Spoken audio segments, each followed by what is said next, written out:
दोबारा आपका उदय ज्ञान इन्फोटेक में स्वागत है। आज हम सर्जक के नियम के बारे में बताएंगे। सर्जक नियम एक्चुअली किस पर लागू होता है, सर्जक नियम किसे कहते हैं और उससे रिलेटेड जो अभिक्रियाएं होती हैं उसके बारे में हम आज बात करेंगे और कहाँ पर लागू होती है इसके बारे में बताएंगे। क्योंकि एप्लीकेशन जो हमारा आता है न्यूमेरिकल में रसायन के, उसमें आपको ये कंफ्यूजन हो जाता है कि अगर सममिति एल्कीन है बनाना हो तो कोई दिक्कत नहीं होती, लेकिन जब एल्कीन आपको डबल संभावना हो जाती है तो उस समय हमें सर्जक का नियम लागू होता है। क्योंकि उसमें ये बताना जरूरी हो जाता है कि कौन सा उत्पाद आपका मुख्य होगा और कौन सा गौण होगा। गौण का मतलब अल्प मात्रा में मिलेगा, आपका एक ज़्यादा मात्रा में मिलता है तो उसको हम कहते हैं कि ये उत्पाद मुख्य है या अधिक मात्रा में मिल रहा है, और एक कहते हैं कि ये उत्पाद गौण है। ये रसायन की भाषा है, कहीं कहीं आपको गौण दिया होगा, इसको अल्प भी कहते हैं आपको। तो निराकरण बेसिकली इससे रिलेटेड अभिक्रिया है। निराकरण अभिक्रिया होती क्या है, पहले ये जाना जाए। निराकरण क्रिया का मतलब होता है कि जब कोई हैलो एल्केन से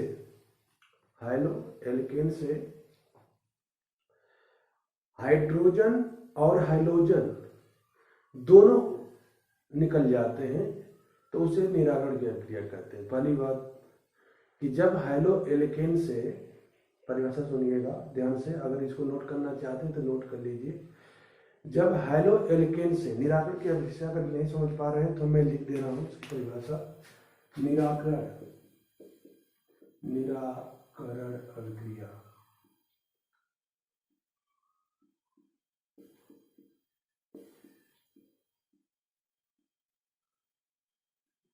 जब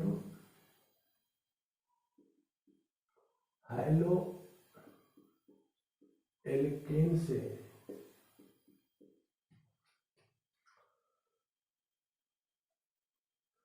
हाइड्रोजन एवं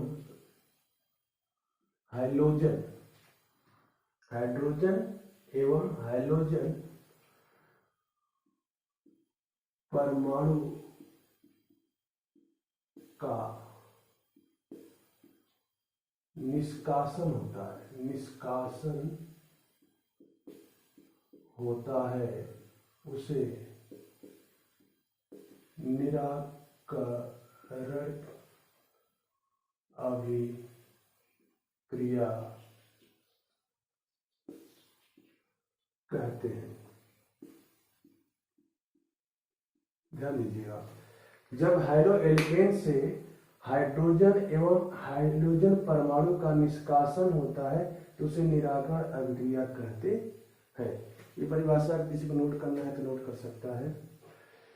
अब इसमें क्या होता है कि हाइड्रोजन और हाइड्रोजन का निकालना किसे, हैलो एल्केन से। तो हैलो एल्केन कोई भी परमाणु होगा उससे हम हाइड्रोजन और एक हाइड्रोजन निकालेंगे, और इसकी एक कंडीशन होती है कि उसमें हम बीटा निराकरण कहते हैं। तो हाइड्रोजन बीटा निराकरण भी बोलता है उसको। तो पहली बात है कि अल्फा और बीटा निराकरण क्या होता है, ध्यान दीजिएगा। जैसे हम एग्जांपल में आपको CH2 double bond, single bond, CH3 example में देखिएगा, CH3 और CH3 आपका ये एक एग्जांपल है आपका। CH3 CH2 ले लीजिए, 2Cl है आपका। बेसिकली एग्जांपल में आपको इस तरह से दिखाया गया है कि ये CL है यहाँ पर और ये CH3 है आपका। अब क्या है कि इसमें से हम इसका स्ट्रक्चर अगर समझाया जाए तो C1 2 3, एक H यहाँ, एक H यहाँ, एक H यहाँ, सिंगल बॉन्ड, एक Cl यहाँ, H यहाँ और H यहाँ।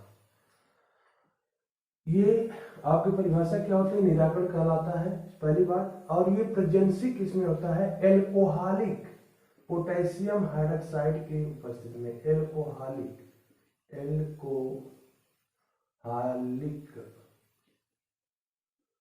पोटेशियम हाइड्रोक्साइड की उपस्थिति में होता है। तो जब पोटेशियम हाइड्रोक्साइड की उपस्थिति में जब किसी भी हैलो एल्केन से, हैलो एल्केन का मतलब होता है जिसमें एक हाइड्रोजन जुटा हो आपका, जब हैलो एल्केन से हाइड्रोजन और हाइड्रोजन परमाणु का निष्कासन होता है तो उन्हें निराकरण कहते हैं, सिंपली सी बात।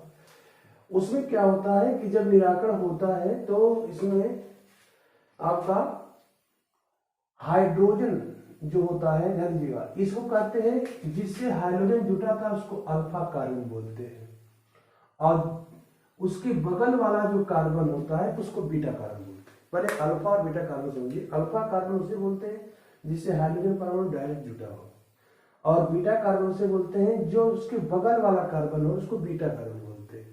तो बीटे वाले कार्बन से जो भी हाइड्रोजन अटैच होते हैं, जो भी 1 2 3 हाइड्रोजन अटैच है, तो ये बीटा हाइड्रोजन, ये भी बीटा हाइड्रोजन, ये बीटा हाइड्रोजन है।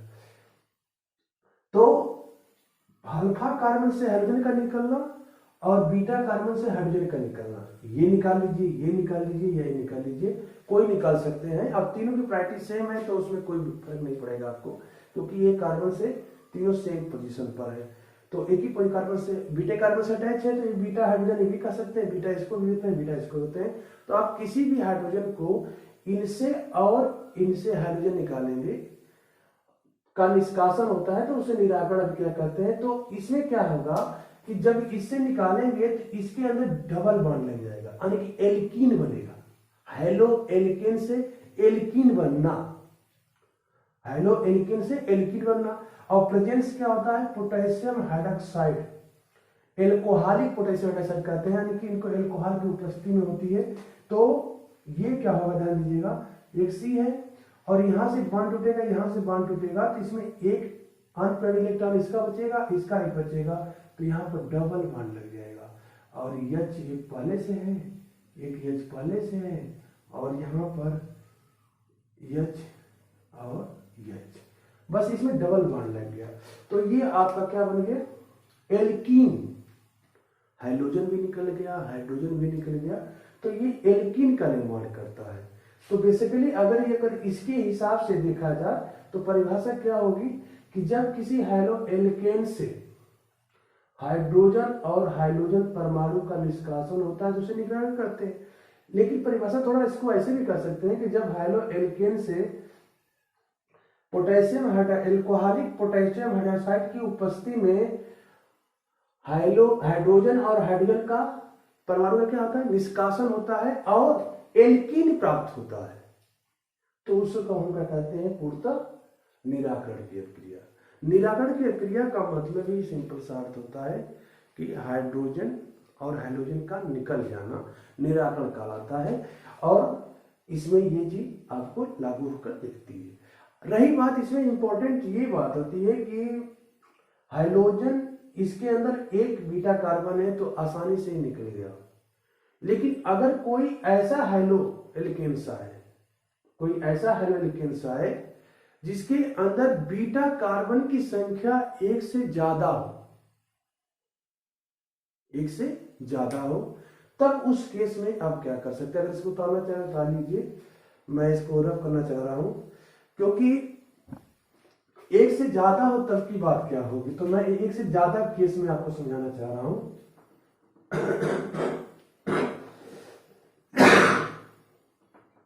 क्योंकि साइड चेक का जो नियम होता है वहां लागू होता है जहां पर आपको एल्कीन बनने की संभावना एक से ज्यादा होती है। पहली बात, यहाँ पर एल्कीन तो एक ही बना है तो कोई दिक्कत नहीं है, आपका यहाँ साइड चेक का नियम लागू नहीं होगा।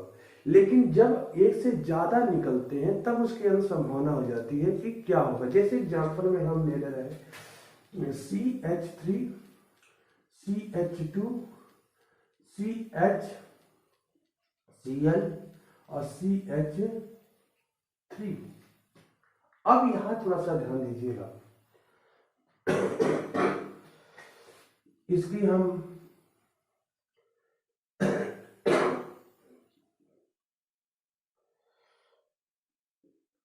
एल्कोहलिक की उपस्थिति में ये क्रिया करा रहे हैं आपको। बेसिकली अगर यहाँ से नहीं दिख रहा तो हम थोड़ा सा इसको ब्राइट करके दिखा दे रहे हैं। CH3 CH2 CHCl और CH3, इसकी क्रिया हम क्या कर रहे हैं, पोटेशियम हाइड्रोक्साइड की उपस्थिति में, एल्कोहलिक पोटेशियम हाइड्रोक्साइड की उपस्थिति में हम अभिक्रिया करा रहे हैं। और हम इससे जब कराएंगे तो निराकरण की अभिक्रिया लागू होगी, यानी कि इसमें से हम क्या करें कि जब इसके उपस्थिति में अभिक्रिया कराते हैं तो निराकरण की अभिक्रिया लागू होती है। तो निराकरण की अभिक्रिया अगर लागू होती है तो उसमें हाइड्रोजन भी निकलेगा और हाइड्रोजन भी निकलेगा। लेकिन बात यहाँ पर ये देखने की इंपॉर्टेंस है कि यहाँ पर जो हाइड्रोजन है आपका, ये अल्फा कार्बन, जिससे हाइड्रोजन में हाइड्रोजन जिससे जुटा रहता है जिस कार्बन से, उसको कहते हैं अल्फा कार्बन। और इसके जो बगल में होता है कार्बन, उसको बीटा कार्बन बोलते हैं। इसके इधर भी देखिए कार्बन है तो इसको भी बीटा कार्बन बोलेंगे। यानी कि हमारी जो प्रायोरिटी है एल्कीन प्राप्त करने की डबल है। क्यों? कि कोई भी चाह सकता है इधर से कार्बन हाइड्रोजन निकाल दे इस बीटा से, और कोई भी चाहेगा इधर से निकाल लेंगे। तो जो प्रायोरिटी हमारी बेसिकली है वो उसमें डबल है। और जब डबल प्रायोरिटी होती है तो एल्कीन बनने की संभावना डबल हो जाती है, क्योंकि बीटा 2 कार्बन होंगे और बीटा 2 कार्बन है तो हम हाइड्रोजन किसी भी बीटा कार्बन से निकाल सकते हैं, जिसको बीटा हाइड्रोजन भी बोलते हैं। तो हमारी प्रायोरिटी इधर भी है, प्रायोरिटी हमारी इधर भी है और इधर भी है।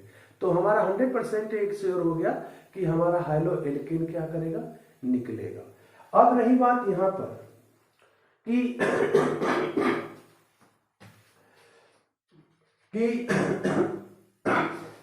सॉरी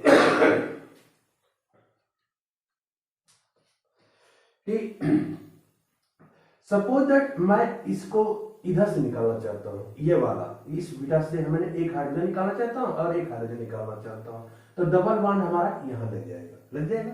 तो उसके हिसाब से हमारा क्या होगा, CH3 CH double bond CH और CH3, ये एक यौगिक बनेगा। प्लस ध्यान दीजिएगा, मैंने क्या किया कि एक हाइड्रोजन यहां से निकाल लिया, एक हाइड्रोजन यहां से निकाल लिया, और इसके बीच में क्या हाइड्रोजन निकल जाने से क्या हो गया, एक H कम हो गया, तो और यहां पर डबल बॉन्ड लग गया। दूसरा क्या हो सकता है कि कोई चाहेगा तो इधर से भी निकाल सकता है, क्योंकि बीटा हाइड्रोजन इधर, कार्बन इधर भी है, बीटा हाइड्रोजन इधर भी होगा। तो इससे अगर निकालना चाहता है तो उसका यौगिक क्या बनेगा, CH3 CH2 CH double bond CH2। मैंने क्या किया कि हाइड्रोजन यहां से निकाल लिया और हाइड्रोजन यहां से निकाल लिया। तो इससे फायदा क्या होगा कि हमारा ये, तो हमारा एल्कीन डबल मिल गया। तो प्रायोरिटी क्या होती है कि जब डबल एल्कीन मिलता है तो वहां पर ये प्रॉब्लम हो जाती है कि पता करना कि कौन सा हमारा मुख्य उत्पाद बनेगा और कौन सा हमारा गौड़ बनेगा। क्योंकि इंपॉर्टेंस इस बात का होना जरूरी है कि आपको बताना पड़ेगा कि ये मुख्य है और ये आपका गौड़ है। गौड़ का मतलब अल्प मात्रा में। तो इसमें इंपॉर्टेंस ये होता है कि जब आपका डबल डबल कार्बन हो तो हम ये देखते हैं कि किस डबल कार्बन के अंदर एल्किल की संख्या ज्यादा है।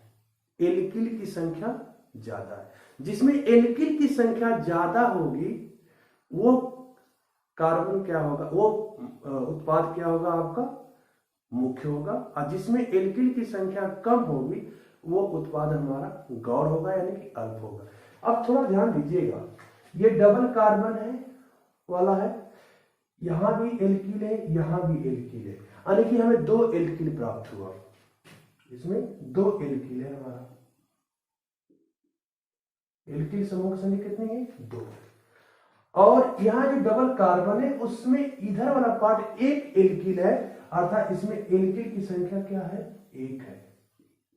तो जिसमें एल्किल समूह की संख्या अधिक होती है उसको हम मुख्य बोलते हैं। क्या बोलते हैं, मुख्य। तो ये ज्यादा है, इसमें ये मुख्य हो जाएगा, और ये कम है तो इसमें ये अल्प, या इसको गौड़ भी बोलते हैं कहीं कहीं, गौड़। तो सर्जम का नियम समझ में आया। सर्जम का नियम सिंपल से लागू होता है, कब लागू होता है? पहली बात कि जब हमें डबल एल्किन प्राप्त होता है। पहली बात, हेलो एल्केन से एल्किन जब प्राप्त करते हैं और वहां पर हमें संभावना एल्किन की डबल जब हो जाती है, तो वहां पर हमें एल्किन क्या होती है? एक से ज्यादा मिलता है। और जब एक से ज्यादा मिलता है तो उस केस में हमें ये बताना श्योर हो जाता है कि कौन सा मुख्य होगा, कौन सा अल्प होगा। तो मुख्य और अल्प को बताने के लिए सर्जन का नियम लागू होता है बेसिकली। तो सर्जन क्या बताता है कि जिस एल्कीन में, यानी कि डबल कार्बन जहां लगा हो, हेलो एल्कीन माने जो ये एल्कीन है, ये एल्कीन डबल कार्बन नहीं लगा है तो ये एल्कीन है। एल्कीन में जिसमें एल्कीन की संख्या या एल्कीन समूहों की संख्या ज्यादा मिलती है उसको कहते हैं मुख्य उत्पाद, और जिसमें कम मिलती है उसको कहते हैं आपका अल्प या गौड़ कहते हैं। सिंपल सा ये सर्जन का नियम है बेसिकली। सर्जन का नियम कब लागू होता है आपको बेसिकली? तो कंडीशन है उसका नियम, सर्जन का जो नियम होता है बेसिकली, जब हेलो एल्केन से एल्कीन एक से अधिक प्राप्त होता है। तो ये कंडीशन हो गई आपकी कि जब हेलो एल्केन से एल्कीन एक से अधिक प्राप्त होता है तो उस समय हम सर्जन का नियम लागू करते हैं। उससे पहले हमारा सर्जन का नियम लागू नहीं होता है। दूसरी, ये तो रहा आपका सर्जन का नियम। इसको उतारना चाहते हैं तो आप स्क्रीनशॉट ले सकते हैं। अगला है हमारा कार्बिल एमीन की क्रिया, जो बहुत ही इंपॉर्टेंट है। कई बार पूछा गया है, टिप्पणियों में भी ज्यादातर वो पूछा जाता है कि कार्बिल एमीन की क्रिया होती क्या है। तो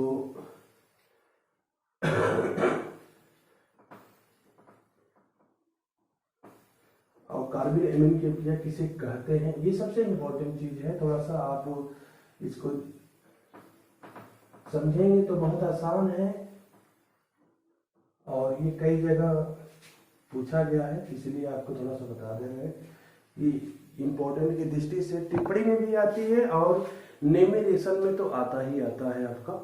तो टिप्पणी के अंदर इसमें कार्बिल एमीन, क्या बोले हैं? कार्बिल एमीन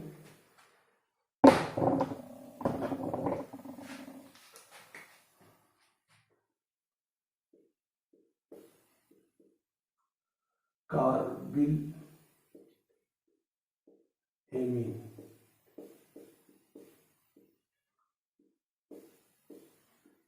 की अभिक्रिया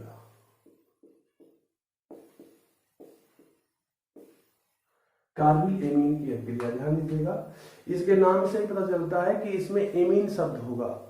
तो एमीन होगा तो कौन सा एमीन होगा, थोड़ा सा ये जानना जरूरी होता है। कार्बिल एमीन जो होता है बेसिकली ये प्राथमिक कार्बिल एमीन होता है। तो सबसे पहले बात इसकी परिभाषा क्या होगी ये जानना जरूरी है। तो इसकी परिभाषा बेसिकली वैसे ये लिखते हैं कि जब क्लोरोफॉर्म की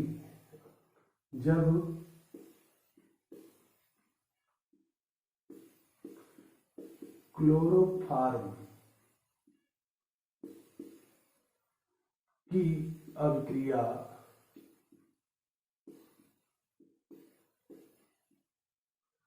जब क्लोरोफॉर्म की अभिक्रिया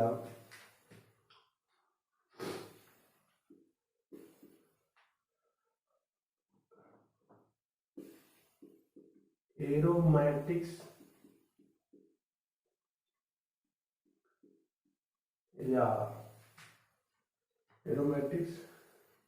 या एलिफैटिक एलिफैटिक, एरोमेटिक्स या एलिफैटिक्स। प्राथमिक एमीन, प्राथमिक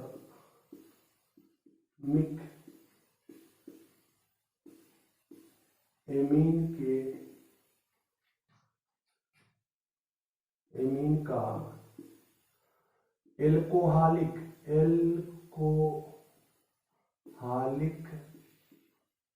पोटेशियम हाइड्रोक्साइड के साथ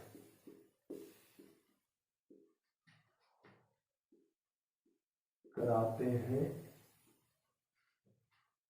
तो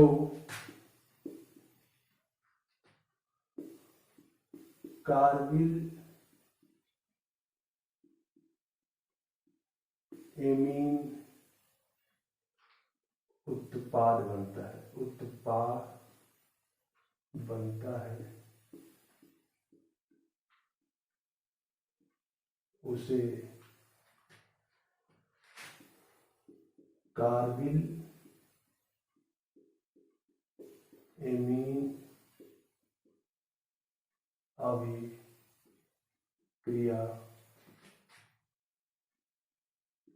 कहते हैं। तो ये इसकी परिभाषा हो गई, आपको दिख रहा होगा, बहुत शार्ट लिखी है कि जब क्लोरोफॉर्म की अभिक्रिया एरोमेटिक्स या एलिफैटिक प्राथमिक एमीन का एल्कोहलिक KOH के साथ कराते हैं तो कार्बिल एमीन उत्पाद बनता है, उसे कार्बिल एमीन अभिक्रिया कहते हैं। तो ये तो उसकी परिभाषा हो गई, बेसिकली सिंपल परिभाषा है कार्बिल एमीन की। अब नहीं समझ आता है तो आप बेसिकली बस क्लोरोफॉर्म की परिभाषा देख लीजिएगा, बेसिकली कुछ नहीं, क्लोरोफॉर्म की अभिक्रिया एरोमेटिक्स या एलिफैटिक प्राथमिक एमीन के साथ कराते, एल्कोहलिक OH के साथ कराते हैं तो कार्बिल एमीन उत्पाद बनता है, जिसे कार्बिल एमीन की अभिक्रिया कहते हैं। इसमें जो इम्पोर्टेंस ये होता है, ये रिएक्शन के थ्रू आपको समझा दे रहे हैं, परिभाषा तो सिंपली है इसके रिएक्शन के थ्रू आपको समझा दे रहे हैं, समझने की कोशिश करिएगा। जैसे हमने C6H5NH2 की अभिक्रिया क्लोरोफॉर्म बोला जा रहा है, तो क्लोरोफॉर्म का मतलब होता है CHCl3, ये क्लोरोफॉर्म होता है, और पोटेशियम हाइड्रोक्साइड के साथ करा रहे हैं तो ये 3 टाइम होता है। और इसका जो टेम्परेचर होता है, बेसिकली टेम्परेचर, इसको गर्म करते हैं, हीट का सिंबल है इसमें, साथ कराते हैं तो ध्यान दीजिए क्या मिलता है इसमें। प्राथमिक आपका कार्बिल एमीन में क्या होता है, कार्बिल एमीन उत्पाद बनता है। तो इसमें होता क्या है कि हमारा आइसोसाइनाइड बनता है। आइसोसाइनाइड का मतलब होता है कार्बन इससे अटैच हो जाता है।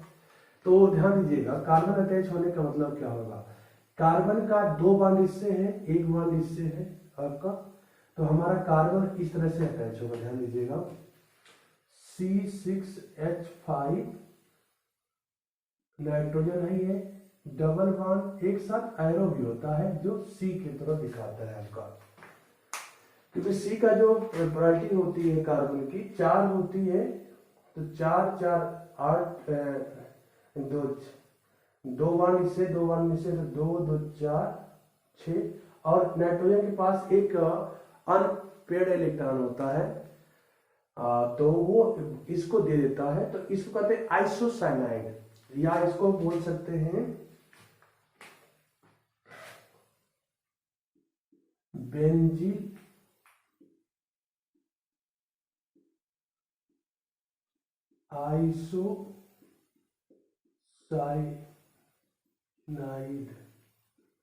आइसोसाइनाइड। आइसोसाइनाइड कब बनता है, जब आपका कार्बन नाइट्रोजन से अटैच होता है, तो इसको आइसोसाइनाइड बोलते हैं।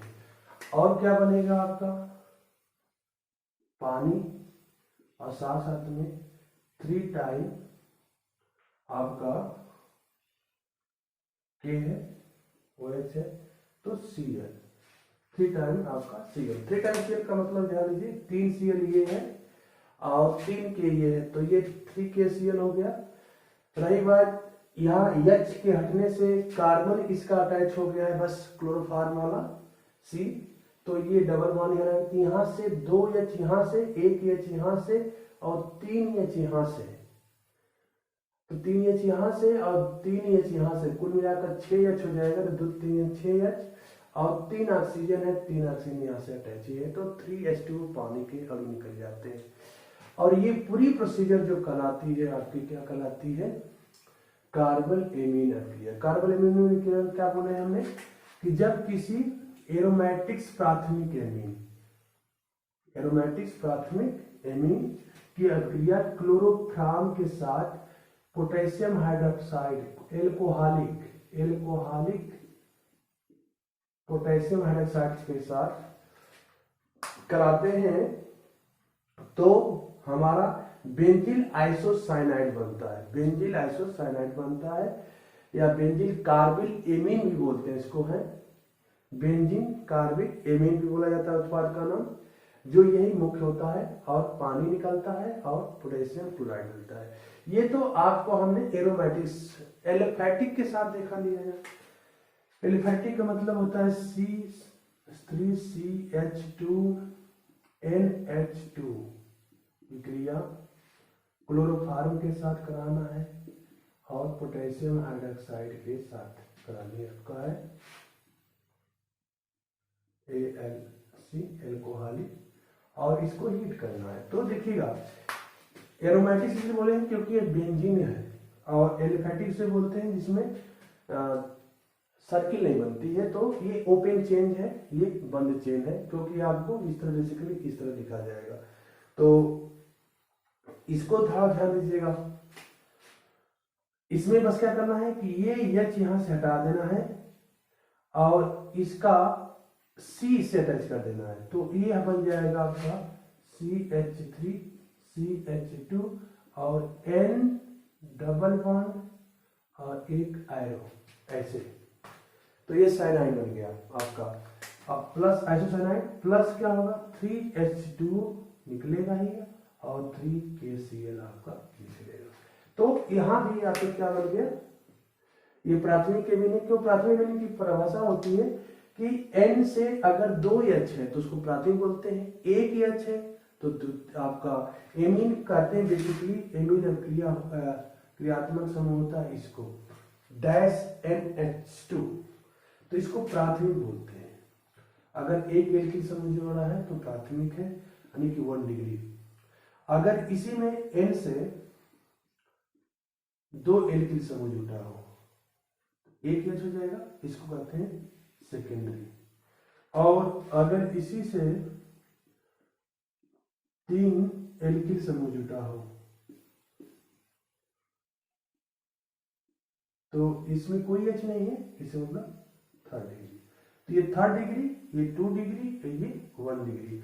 तो प्राथमिक एमीन की परिभाषा देखिए, इसमें 2 H है तो ये प्राथमिक एमीन है। यानी कि जब क्लोरोफॉर्म की, ये क्लोरोफॉर्म बोलते हैं, या इसको कहते हैं ट्राइक्लोरोमेथेन भी बोला जाता है इसका, क्योंकि मेथेन का ही पार्ट होता है, मेथेन उत्पत्ति इसकी होती है ट्राइक्लोरोमेथेन। तो जब किसी क्लोरोफॉर्म की अभिक्रिया एरोमेटिक्स या एलोफैटिक, देखिएगा ये एरोमेटिक्स बोलते हैं यानी कि बंद चेन वाला, और एलोफैटिक बोलते हैं ओपन चेन वाला। तो एरोमेटिक्स या एलोफैटिक की प्राथमिक अभिक्रिया से potassium hydroxide, alcoholic potassium hydroxide की उपस्थिति में जब अभिक्रिया कराते हैं तो हमारा क्या बनता है, आइसोसाइनाइड बनता है। वो जो कि क्या बनता है, आइसोसाइनाइड बनता है, या कार्बिल एमीन उत्पाद बनते हैं, जिसमें हमको कहते हैं कार्बिल एमीन अभिक्रिया। ये सबसे इंपॉर्टेंट है, कई बार पूछा गया है। तो इसके 2 एग्जाम्पल आपको दिए हैं, दोनों एग्जाम्पल चाहते हैं स्क्रीनशॉट ले सकते हैं इस चीज का, इसका स्क्रीनशॉट ले लीजिए बेसिकली। कई बार पूछा गया है तो इसको जरूर आप ध्यान दीजिएगा। एक इंपॉर्टेंट आपकी चीज बता दे रहे हैं जिसमें कई बार पूछा गया है, ग्रिग्नार्ड अभिकर्मक क्या होता है, इसको मिटा दे रहे हैं। ग्रिग्रेनार्ड अभिकर्मक क्या होता है? ये ग्रिग्रेनार्ड अभिकर्मक बेसिकली हाइड्रोकार्बन प्राप्त करने की एक विधि है। हाइड्रोकार्बन प्राप्त करने की क्या है? एक विधि है जो हाइड्रोएल्केन से हम यूज करेंगे इसमें। और ग्रिग्रेनार्ड अभिकर्मक कई जगह इंपॉर्टेंस में दिया गया है। ग्रिग्रेनार्ड अभिकर्मक कैसे बनाया जाता है इसके बारे में भी बात करेंगे। तो हम ग्रिग्रेनार्ड अभिकर्मक बनता कैसे, पहले ये जानेंगे। ग्रिग्रेनार्ड अभिकर्मक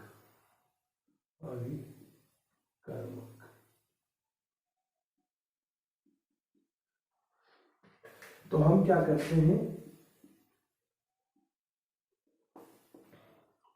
जब किसी हैलोएल्केन की क्रिया या एक्स मान लीजिए, जब हैलोएल्केन की क्रिया Mg के साथ कराते हैं तो इसमें RMgX प्राप्त होता है और RMgX को बोलते हैं ग्रिग्रेनार्ड अभिकर्मक। एल्किल मैग्नीशियम हाइलाइड, इसका नाम है एल्किल मैग्नीशियम